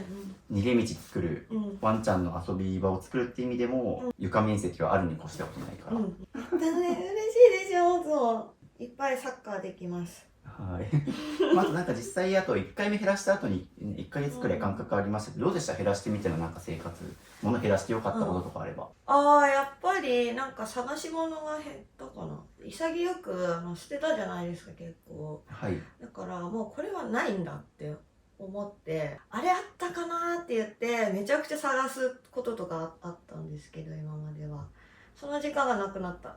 おお。もうないから買うかはい。諦めるかどっちかだなみたいな。まあなんか自分が何をどれだけの量持ってるか把握できるようになったって感じですよね。あ、そう。前回1日目のお掃除の後、おはい風呂の湯船の掃除を自主的にしたんですよ。はい。だいぶ久しぶりに。で、私も湯船汚いから掃除してないから入る気になんなくて、ずっとシャワーだけで過ごしたんだけど、ちょっと片付けして心が変わったから湯船をきれいにして、おお、おはい風。呂に今実は毎日湯船に入ってます。今まで入ってなかったの。はいシャワーだけみたいな。すそごい。れがすごい変わりました。確かにね、あそこごちゃごちゃしたからお風呂入る気にならないですよね、多分。これでも確かにめっちゃ変化ですね。健康にもなるしね、美容にもいいし、ダイエットにもいいかなと思って。せっかくいい部屋なのにお風呂入ってないっていう行動のハードル下がった結果って感じですね。下がりました。でも私がこのもともと片付けができてなかったから食材買ったりとか、いっぱい買っちゃうんですよね。で買っちゃってそれをどこに置こうかなっていうのが分かんないまま玄関に置いたままにしたりとか何週間かしたりはしてた。そうですね。買い物好きあるあるがネットショッピングとかで買い込んで、玄関に段ボールなのみたいな。そう。でももつがあそこで寝たりとかしてたから、そのスペース作ってあげようと思ってなるべくすぐ段ボールは切って捨てるとかっていう行動にはつながってました。昔の自分よりは。確かにまあ物減らすと行動のハードルが下がると思ってるんですけど、まあそういう風になんか段ボールをなんか未開封のまま置きっぱなしにしないとか、さっきもなんか結構まめに掃除するようになったじゃないですか。あ、そうね。なんかほこりがとか言って結構自然に自発的に掃除するようになってたから、確かにね、多分今まで物が多すぎて掃除機かけるにかけれないみたいな。そう、ケーブルがね張ってたりとかするともうケーブルこう避けてからやんないといけないとかあったから、今それがないから掃除機かけやすくなりましたね。まめに掃除できるようになったから、部屋も綺麗になると思いますし、僕も実際来た初日はもう本当に鼻水とくしゃみが止まんなくてマジで大変だったんですけど、もう2日目はほぼほぼ症状出なかったんでよかった快適な部屋になりました。よかったです。っていう感じで締めようかなと思うんですけど、やばい。怒られた。手は嫌。手は嫌なんですね。手は嫌らしい。最後に。なんか言いたいことがあれば。はい。なんかデスクを良かれと思って、本当はこれ1個だけだったのに、先々月になぜか同じのも1個買って、Mac 環境と Windows 環境を分けようって思ってやる気出してやったけど、結局使わなかったから、やっぱり自分の定位置はここっていうのを決めるのが大事かもって思いました。そうなんか、効率化しようと思って物を増やしたと思うんですよ、デスクとかディスプレイとか。でもさっき聞いてたら、そもそもデスクが広すぎてまたぐのがめんどくさいとか、この椅子が結構重いからね、移動するのもめんどくさいし、とか、あとディスプレイが2枚あっても集中できないみたいな。そうマルチタスクって結局できないからしなくていいんだなっていうのを思ったし、あと私はこの部屋では仕事をするかピアノを練習するか寝るかあともうちょっと遊ぶかみたいな、なんかそれくらいしかしないから、もう居場所はここかここって決めるのがいいなって思いました。素晴らしい。おー、めっちゃこれはなんか生活変わりそうですね。いや変わるね。多分ピアノをもっと練習するだろうし。すると思う。おー、よかったです。今までいろんな人形してきたんですけど、この2日間で結構粗大ゴミ減らしたりとか、ここまで部屋変わった人意外といないかも。家具の配置変えたりとか含めて、結構かなり劇的ビフォーアフターな感じになったんで、素晴らしいという感じで、2日間お疲れ様でした。お疲れ様でした。という感じでぜひミニマリスト渋を自宅に呼んで家を片付けてほしい、物を減らしてほしいという方は概要欄のリンクからお申し込みください。おすすめです。おすすめです。あと、どうしても渋の YouTube チャンネルに出るのがちょっと難しいという方は、LINE 登録してもらうと、僕が Zoom で1対1の面談とかも実は、オンラインでやってたりするので、ちょっと渋に相談してみたいっていう方は、概要欄のリンクから LINE 登録してみてください。それオンラインで部屋見せるんですか？そうです。部屋見せてもらってとか、こうした方がいいよとかっていうですとか、シンプルにこういうことで悩んでるんですとか、Zoom で僕にアドバイスもらいたいけど、YouTube に顔出ししたり部屋を出すのは難しいって人が多かったので、もつおの YouTube チャンネルもそうだ、見てください。もつおの YouTube チャンネルあるんで見てください。もつおの YouTube 見てください。概要欄に貼っておきます。はい、お願いします。餌代を自分で稼げる柴犬になりたいそうです。チャンネル登録お願いしますね。ではでは、ありがとうございました。ありがとうございました。はい、片付けてから2週間くらい経ちました。もつくんは綺麗な床でねんねしてます。で、自分で片付けたんですけど、キッチンはですね、前、この奥の方に調味料がわーって並んでたんですけども、これを全部冷蔵庫にしまいました。で、ここの食洗機はこう開けて、ここから食器を取り出して、で、しまうときはこのままの動線でここにしまうっていう風にできてます。で、シンクも綺麗にして、いろいろごちゃごちゃと乗ってたんですが、私矯正をしているので、ジェットウォッシャーとか、歯ブラシとか、iPad と、歌マロと、手洗い用のキュレル、ハンドソープだけを出すようにしました。お部屋も綺麗な状態を保ててます。ベッドメイクをちゃんとすると、かなり部屋が綺麗に見えるんだなっていうのを学んだので、なるべくするようにしてます。こんな感じです。玄関が広いから、いつも玄関で寝てます。